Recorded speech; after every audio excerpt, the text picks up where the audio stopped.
Hello दोस्तों, मेरा नाम है पुजारी महादेव। आज मैं आप लोगों को जो टॉपिक सिखाने वाला समझाने वाला हूँ उस टॉपिक का नाम है partnership final account. Partnership final account. तो इस टॉपिक को सीखने के लिए, समझने के लिए मैं आपको एक छोटा सा नन्हा सा एग्जांपल देता हूँ।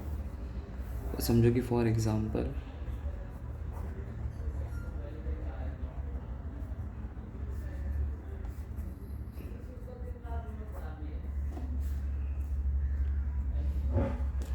ये समझो मिस्टर ए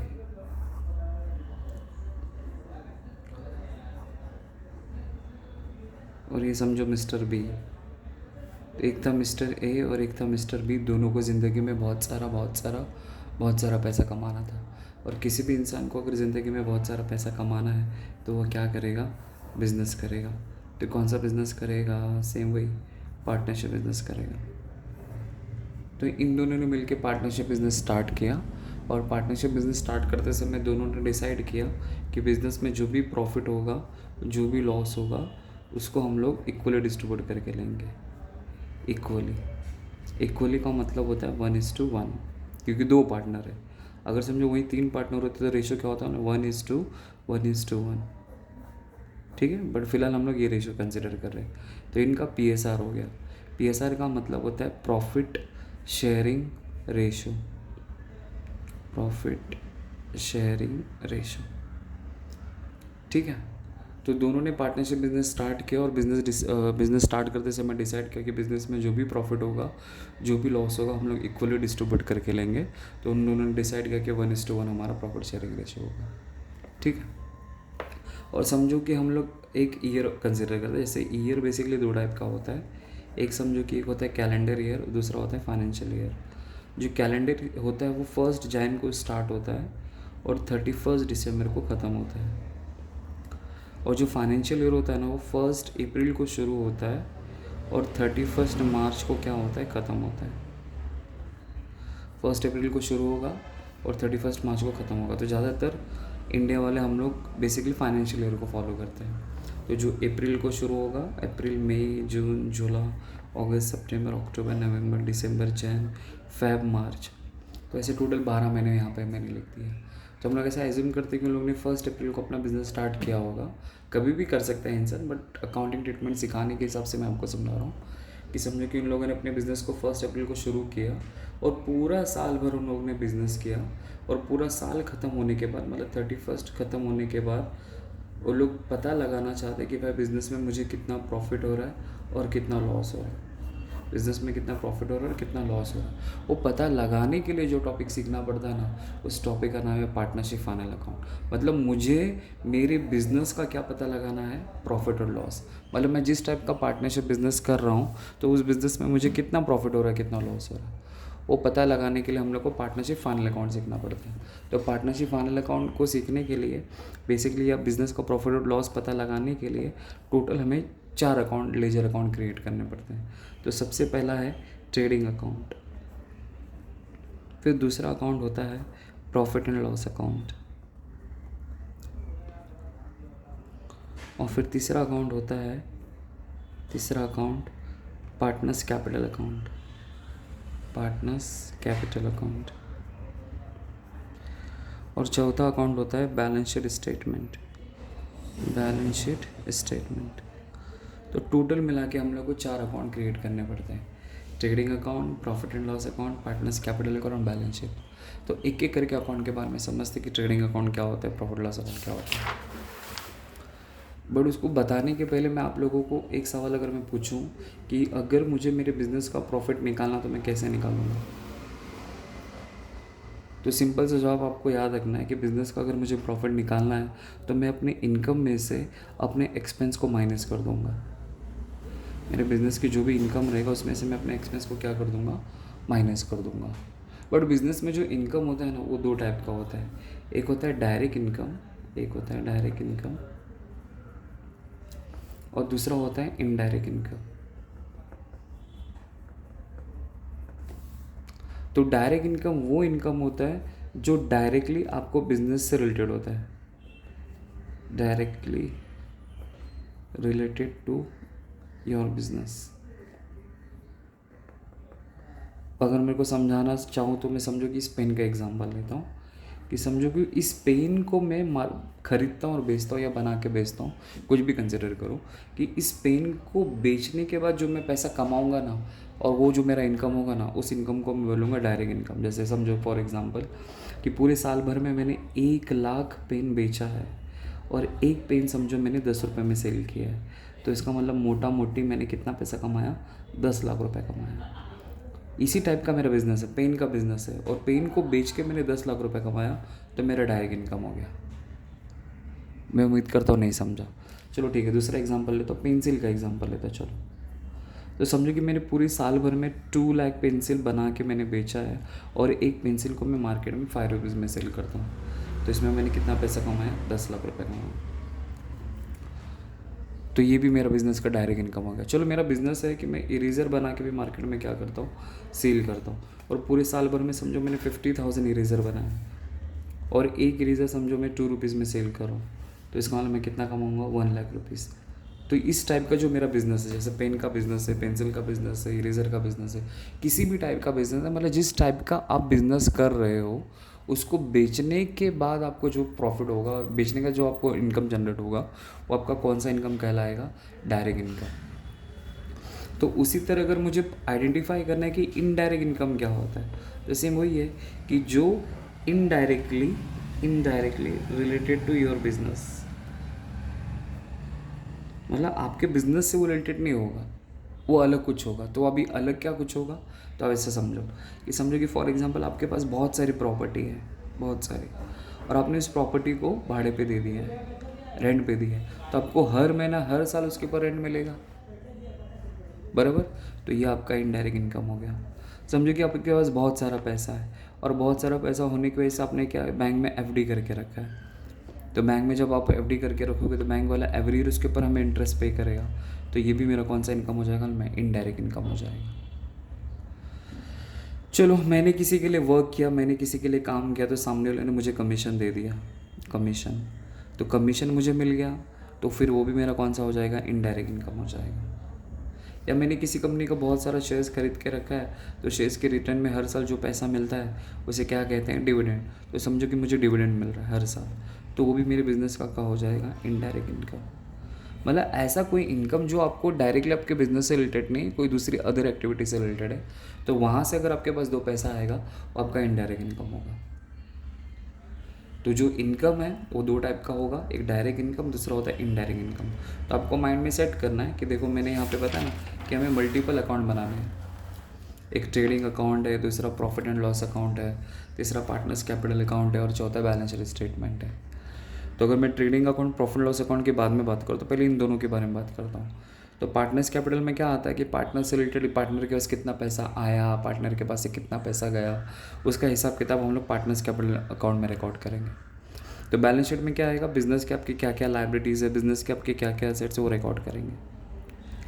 और फिर ओवरऑल बिजनेस के जितने भी एक्सपेंस और जितने भी इनकम है ना, ये 2 अकाउंट में आएंगे, जिसका नाम है ट्रेडिंग अकाउंट और दूसरा नाम है प्रॉफिट एंड लॉस अकाउंट। बस अब एक्सपेंस को भी यहाँ पे मैंने 2 पार्ट में डिवाइड कर दिए, देखो यहाँ पे, सॉरी, इनकम को, डायरेक्ट इनकम और इनडायरेक्ट इनकम।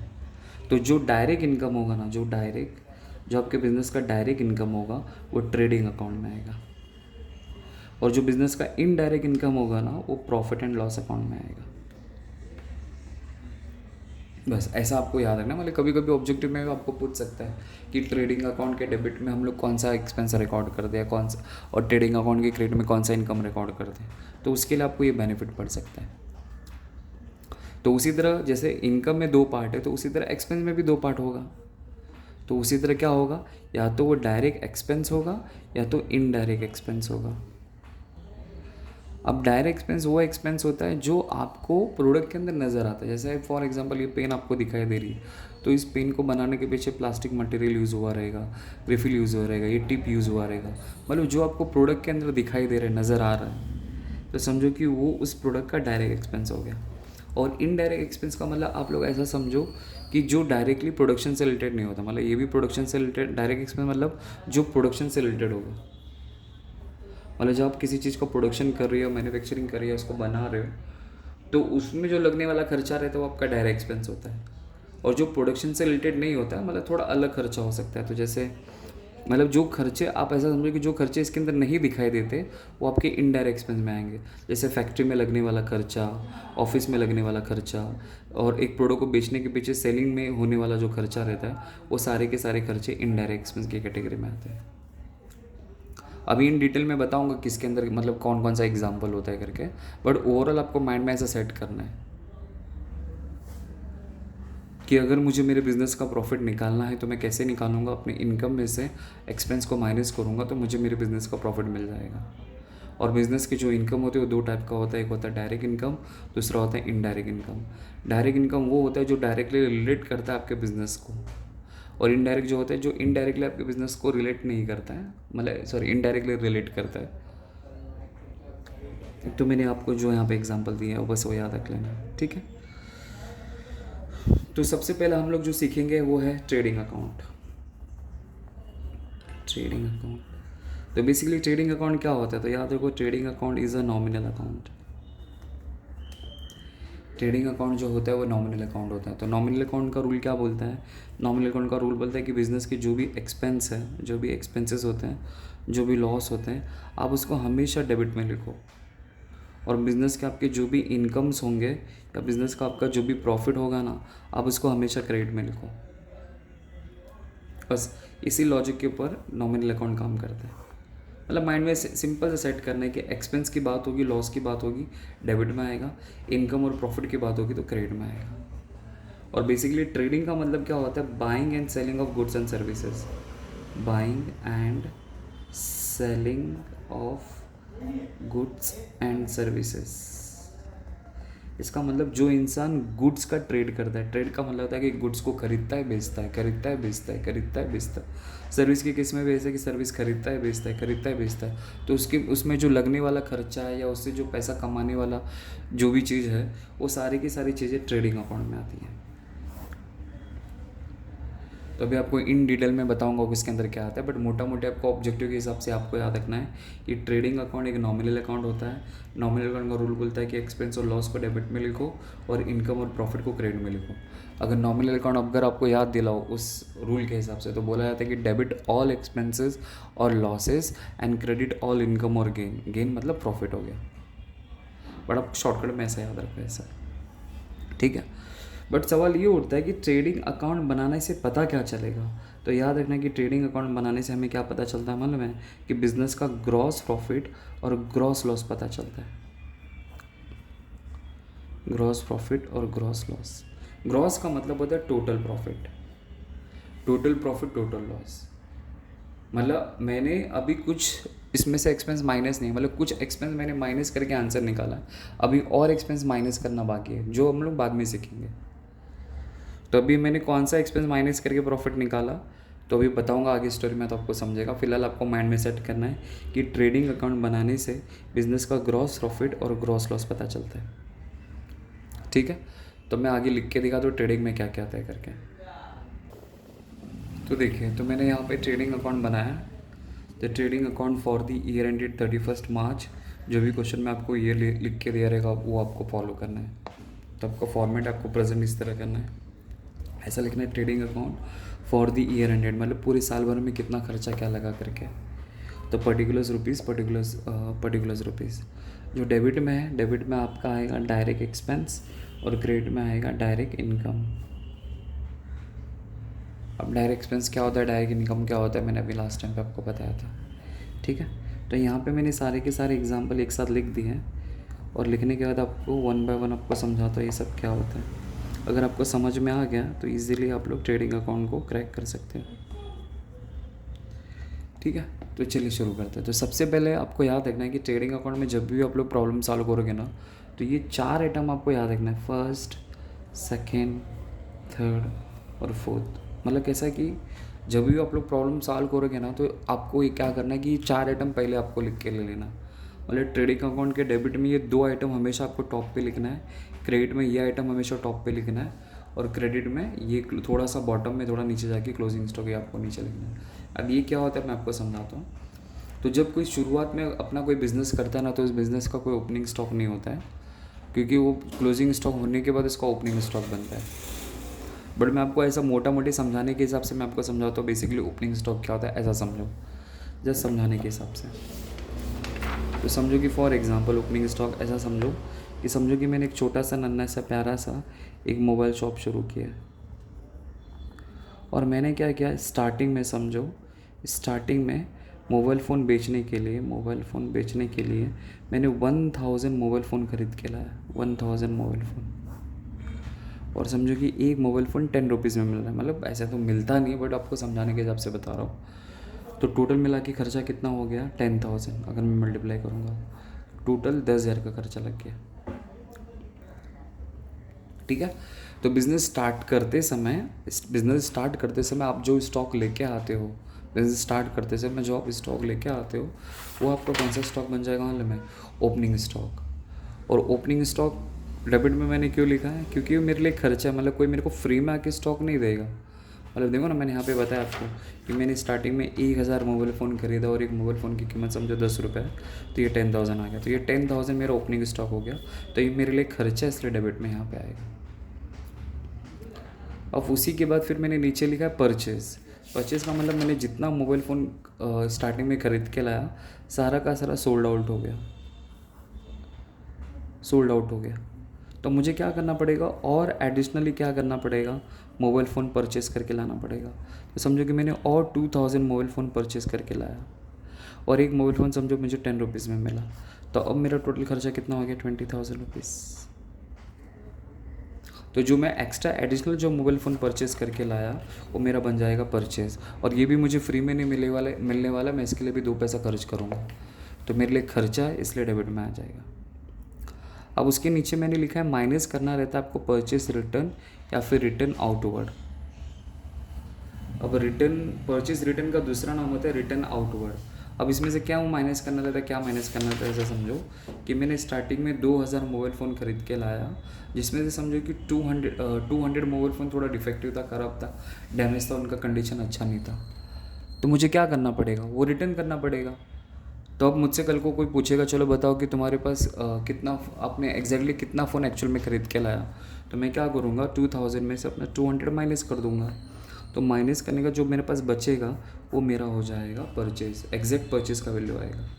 तो आपने जो ख़रीद के लाया है और उसमें से आपने जो भी डिफेक्टिव आइटम या ख़राब आइटम आपने कोई इसको रिटर्न कर दिया है, तो वो उसमें से आप सब्सट्रैक्ट कर दो, तो आपको एग्जैक्टली आपका परचेज़ का वैल्यू आ जाएगा।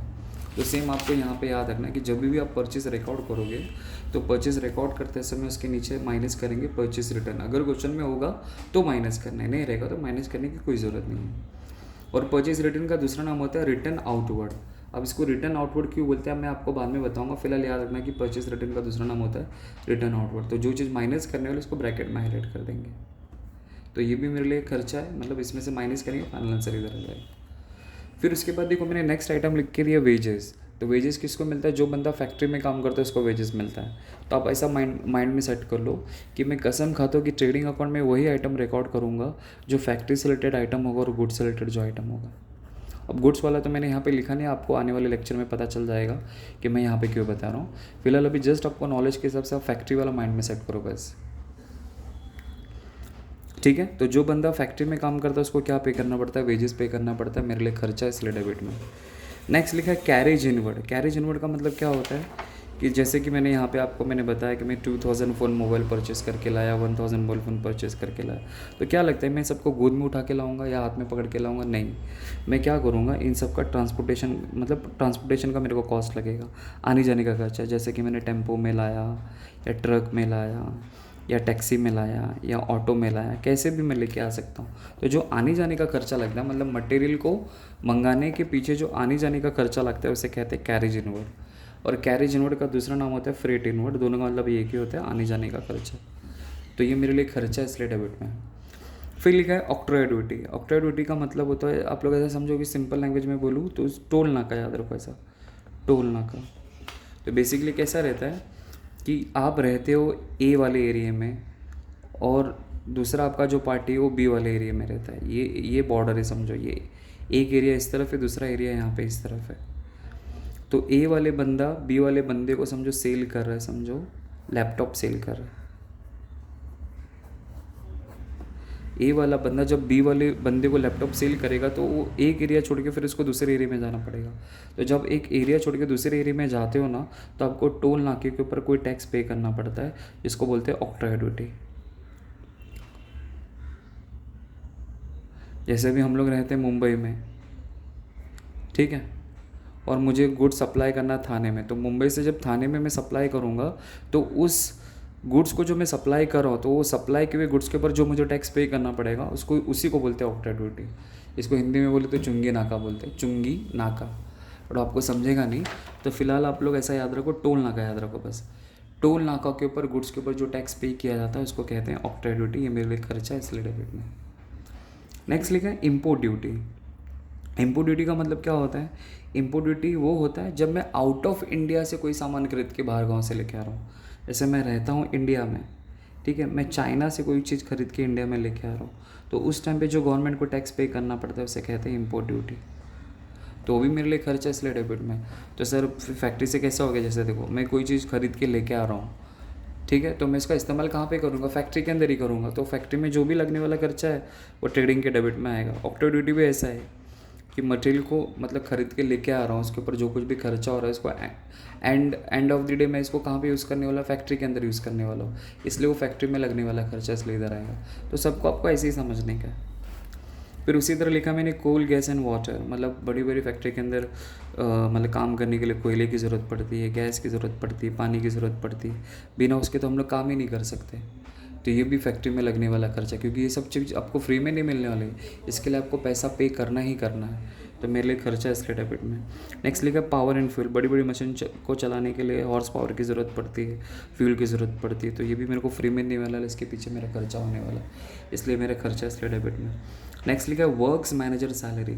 वर्क्स का मतलब होता है फैक्ट्री, तो फैक्ट्री के मैनेजर का सैलरी, मतलब फैक्ट्री के अंदर मैंने एक मैनेजर को हायर करके रखा है और मैंने इसको बोला कि भाई वर्कर लोग अच्छी तरह से काम करे कि नहीं करे करके ज़रा चेक कर, सही ढंग से काम हो रहा है कि नहीं। तो फ्री में थोड़ी चेक करेगा, उसको 2 पैसा तो मुझे देना पड़ेगा।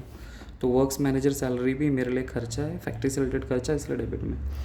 नेक्स्ट लिखा है रॉयल्टीज़। तो रॉयल्टीज़ अपन बाद में समझते हैं, और इसके पहले और ट्रेडिंग में क्या क्या था मैं वो यहाँ पे लिख देता हूँ। अब उसके बाद याद रखना है कि फैक्ट्री से रिलेटेड जो भी खर्चा रहेगा अब मैं यहाँ पे लिखता हूँ। तो जैसे कि फैक्ट्री रेंट, फैक्ट्री में ख़रीदने के लिए मेरे पास पैसा नहीं है तो मैंने भाड़े पे ले लिया, तो हर महीना हर साल मुझे फैक्ट्री का रेंट देना पड़ेगा, मेरे लिए खर्चा है डेबिट में। फिर उसके बाद है फैक्ट्री इंश्योरेंस।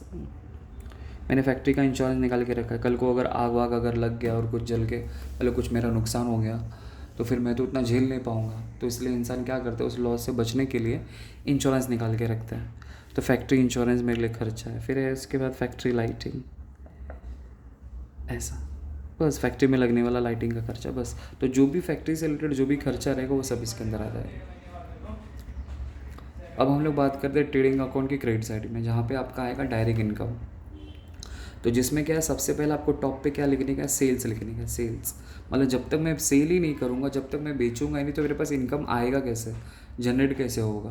तो सेल्स हमारे लिए इनकम है। जैसे अगर मेरा पेन का बिजनेस है और मैं पेन को बेच के 20 लाख रुपए कमाया, 30 लाख रुपए, मतलब पूरे साल भर की बात हो रही है यहाँ पे, किसी पर्टिकुलर एक मंथ की बात नहीं रही है। यहाँ पे जो कुछ भी खर्चा रहा है पूरे 12 महीने का, मतलब पूरा 1 साल का यहाँ पे आएगा। तो समझो कि मैंने पूरे साल भर में 2 लाख पेन मैंने बेचा है, समझो एक पेन को 10 के हिसाब से, तो मेरा ओवरऑल सेल्स कितना हो जाएगा? मैं 20 लाख रुपीज़ का। तो उसी तरह उसमें से माइनस करना रहता है सेल्स रिटर्न, और सेल्स रिटर्न का दूसरा नाम होता है रिटर्न इनवर्ड। जैसे मैंने यहाँ पे आपको मैंने समझाया कि परचेस में से परचेस रिटर्न माइनस करना होता है। जैसे मैंने कोई चीज़ खरीद के लाया है और वो डिफेक्टिव निकल गया तो मैं सामने वाले को रिटर्न करूँगा। तो उसी तरह अगर मैंने किसी कस्टमर को कोई सामान बेचा है तो फिर कस्टमर भी तो मुझे रिटर्न कर सकता है। तो समझो कि ओवरऑल मैंने 20 लाख रुपये का सेल किया है, इसमें से 2 लाख रुपये का माल रिटर्न हो गया है। तो अगर एग्जैक्टली